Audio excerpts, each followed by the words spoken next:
The story is about Brenda, a high school student who leads a tough group of girls. Her deaf sister, Heather, is brutally attacked by a gang called the Scars, led by Jake. Brenda, filled with rage, decides to take justice into her own hands. She goes after each member of the gang one by one, leading to a final showdown.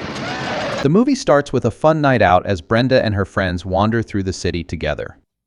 Brenda is a rebellious high school student and part of a close-knit girl group called the Satins, which includes Rachel, Stella, Francine, Stevie, and Maria.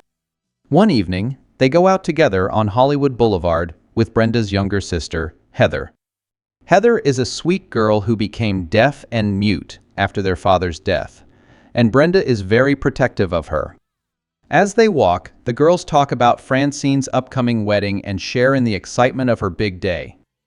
At the same time, a reckless gang called the Scars is roaming the area. The group has 4 members: Jake, Vince, Red, and Fargo. They are involved in drug trafficking and ignore the law. While driving Jake's flashy convertible, they notice Brenda and her friends. Jake, the leader, decides to follow them for fun and harass the girls. As they speed up, the car nearly hits the group at a street corner, causing Heather, who cannot hear or speak, to fall to the ground in fear. Brenda rushed to help Heather up and angrily scolded the boys for their reckless driving. Jake admitted his mistake and apologized, but he still tried to talk to Brenda in a friendly way. He asked her to spend the evening with him, but Brenda refused, wanting nothing to do with him or his friends. After the near accident and Jake's unwanted attention, the girls decided to get revenge. They came up with a bold plan to steal Jake's convertible. While the Scars were distracted, the girls managed to steal the car and drove off, laughing with excitement. They didn't stop there. To take the prank further, they filled the convertible with trash, old garbage bags, fast food wrappers, and anything else they found. After turning the car into a filthy mess, they left it in the middle of the street, proud of their revenge. When Jake and his gang discovered what happened, they were furious and humiliated. The boys quickly began planning their own revenge, determined to get back at Brenda and her friends. One day, Jake and his gang were hanging around the school and started causing trouble by harassing a student. They shoved and taunted the boy, trying to show their strength. Their behavior was cut short when the principal arrived. Fed up, he warned them to leave the campus or he would call the police. The gang backed off, but it was clear they still wanted revenge.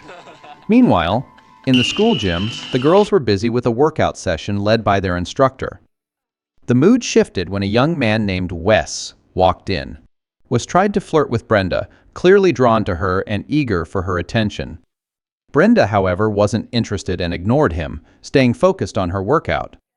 Just then, Wes's girlfriend, Cindy, walked into the gym. When she saw Wes flirting, she grew furious. Mistaking Brenda's indifference for interest, Cindy accused her of trying to steal Wes and angrily confronted her in front of everyone. Brenda stayed calm and refused to escalate the situation. When the workout ended, the instructor reminded the group to shower. The girls headed to the locker room, but Brenda slowed down when she saw her sister Heather arriving at school. Heather smiled and gave her a small gift. Touched by the gesture, Brenda hugged her tightly and thanked her. Brenda told Heather to wait while she went to take a quick shower. As the gym emptied and the area grew quiet, Red, a member of the Scars, appeared. He noticed Heather standing alone and was drawn to her innocence and sweetness. Deciding to approach, he acted friendly. Heather, too trusting, didn't see his real intentions. She began using sign language to communicate, hoping to be polite. Red pretended to respond, but soon revealed his true motives as he moved closer to her. Sensing danger, Heather panicked. She pushed Red away and ran toward the door, desperate to escape. But before she could get far, Jake, Fargo, and Vince appeared and blocked her path. They surrounded her, giving her no chance to get out. Terrified and helpless, she tried to resist, but the gang quickly overpowered her. They dragged her inside, beat her, and assaulted her, leaving her in terrible pain and fear. Meanwhile, tensions between Cindy and Brenda rose again in the locker room. Still angry about Wes, Cindy confronted her, and the two argued fiercely. The argument quickly turned physical as they shoved each other and shouted. The fight stopped when the principal, alerted by the noise, arrived. He warned them that if they continued, they could both be expelled. Realizing the seriousness of his warning, they reluctantly stopped, though their conflict was far from resolved. After meeting with the principal, Brenda and her friends went to the auditorium to look for Heather. When they arrived, she was nowhere in sight. They searched and called her name, but there was no answer. Then one of the girls entered the dressing room and found Heather lying unconscious on the floor. She was badly hurt, with bruises all over her body and several broken bones. The group was shocked. One of the girls screamed in horror, and they all rushed to help. They called for help immediately and took Heather to the hospital as quickly as possible. At the hospital, the doctor told them that Heather had fallen into a coma because of her severe injuries. Brenda and her mother were devastated and struggled to understand what had happened. Filled with grief and anger, Brenda vowed to find whoever had hurt her sister and was determined to seek justice. That night, Brenda's friends took her to a local nightclub to lift her spirits. She was still heartbroken and deeply worried about Heather, but her friends stayed close, offering comfort. They danced and talked, trying their best to bring her a little relief. As they sat together, Francine excitedly talked about her upcoming wedding and her plans to move away with her husband to start a new life. The girls cheered for her, happy to see her hopeful about the future. After a while, Francine excused herself to go to the restroom. While she was gone, the Scars gang entered the nightclub and sat at a nearby table, still angry and looking for trouble. When Francine returned, Fargo noticed her and began harassing her, ignoring the fact that she was pregnant. Fargo grabbed Francine roughly, filling her with fear and anger. She fought back, and a brawl broke out as the other girls rushed to help. In the struggle, Francine managed to grab Jake's knife and slashed his face. She pulled free from Fargo's grip. Bleeding and humiliated, Jake and the other gang members were stunned by her resistance. The next day, Brenda sat in class, lost in her thoughts. She stared at the pages in front of her, but the words made no sense. The lesson faded away as her mind was filled with images of the gang who had hurt her sister, Heather. After class, Mrs. Young, her teacher, noticed something was wrong. She approached gently, determined to understand and reach out to Brenda. Still hurting, Brenda gave a short reply, saying she had nothing to share, and walked out of the classroom without another word. In the locker room, as she was about to leave, Wes approached her, trying to get her attention. He confessed that he truly liked her. Brenda froze, unsure how to respond. At that moment, Cindy walked in and saw them talking.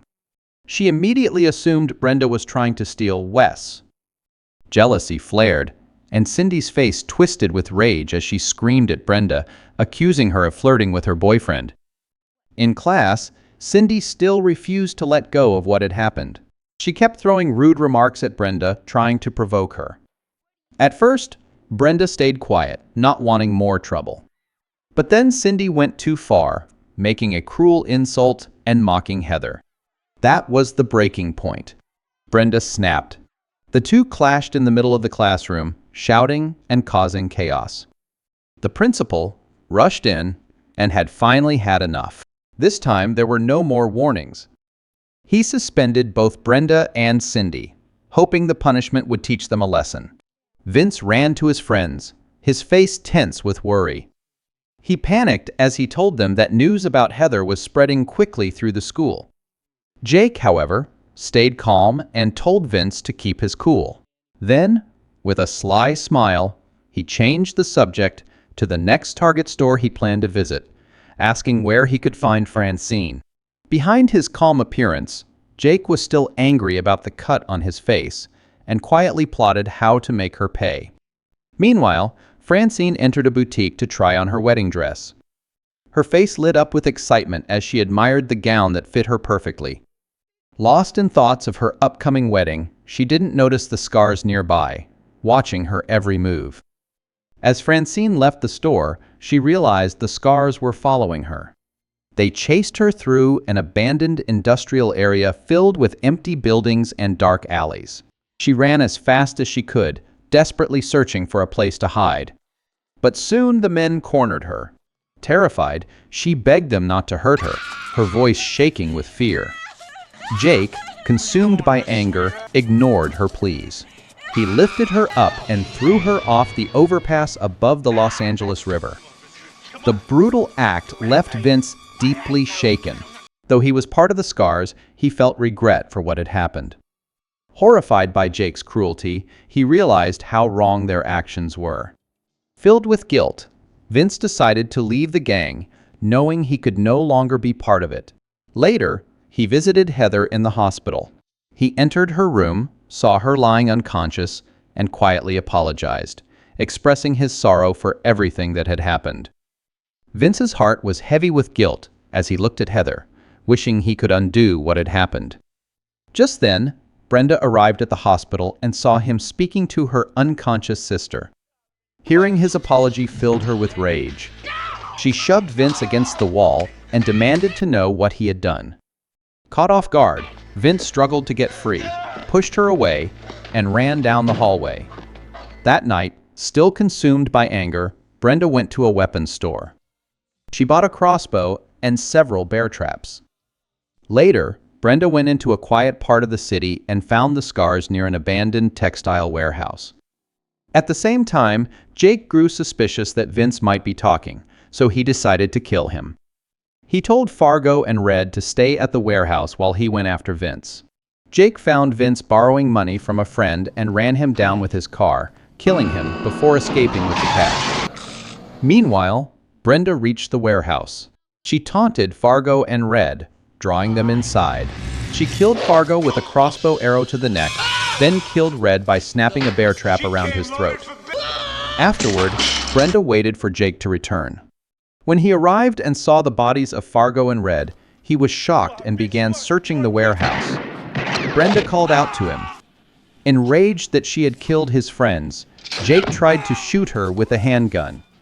Brenda fought back, firing her crossbow and tying a rope around his ankle to hang him upside down. She stabbed him with a hunting knife to torture him, but Jake managed to break free and attack. Jake chased Brenda into a corner, forcing her to flee into a paint store. The alarm went off loudly. Brenda threw flammable paint at him and set it on fire. The police arrived as Jake, badly injured, staggered out of the store and died shortly after. Later, Brenda, Heather, and the surviving members of the Satins visited Francine's grave. Brenda said that at least they had done the right thing. Stevie replied that it was Brenda who had done everything right. This marked the end of the film.